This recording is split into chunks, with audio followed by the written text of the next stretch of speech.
When a manned submarine reaches its implosion depth, the consequences are fatal. Today we take a look at what happened to the passengers when their submarine reached the depth of destruction. There are two critical crushing depths underwater.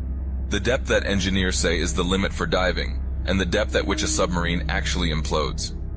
In the case of OceanGate's Titan, the limit depth where it could not resist more pressure is 4,000 meters, but now we know that it has been destroyed before reaching that depth. In fact, the maximum it could have descended is 3,800 meters, in the seabed where the remains of the shipwreck are located.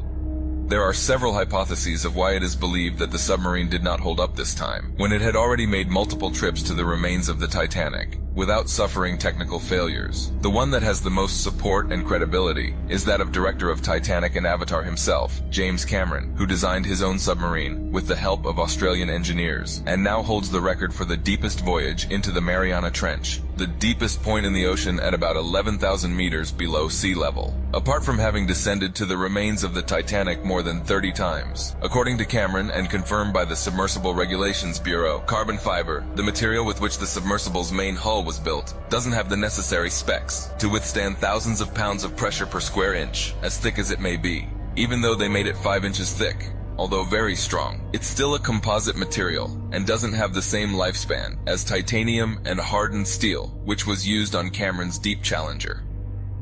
That's why with each trip, it weakened to the point where it could no longer resist, and once cracked it ended up disintegrating, like a piece of ultra-tempered glass, under millions of tons of pressure. Sadly, the Titan sub disintegrates in a fraction of a second, turning into scrap metal, just as the signal to the mothership is lost, and communication with the polar ship on the surface is cut off. Pipes and accessories begin to fail as the carbon fiber hull with titanium parts crackles, signaling structural failure. As the hull rattles and creaks before collapsing, the implosion disintegrates everyone on board in 1 millisecond. Instead of slowly seeping in, the water rushes, either trapping air in a bubble at one end of the submersible or generating so much heat that the hull implodes, killing everyone inside. Body parts are among the rubble rising upward and now lying just a few feet from the Titanic. Very chilling, but yet comforting knowing that the pain or suffering was minimal, and it all unfolds so fast that the nerves aren't fast enough to send signals to the brain for them to feel it. It's basically like a Thanos snap. To put it bluntly, the crew became kinda like a human sauce in the blink of an eye.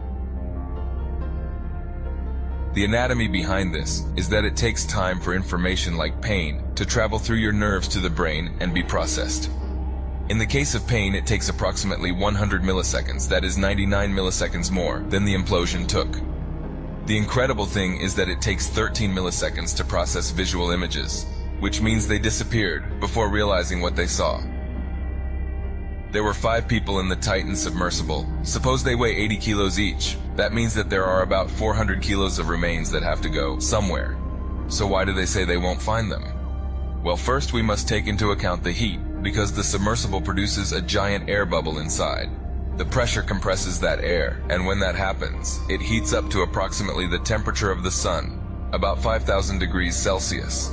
The time of exposure is not enough to melt the remains of metals and other materials, but any living being would be immediately reduced to a paste, being expelled at an extremely high speed, becoming available as food for other living beings. Although it sounds horrible, is where at some point we are all going to end up.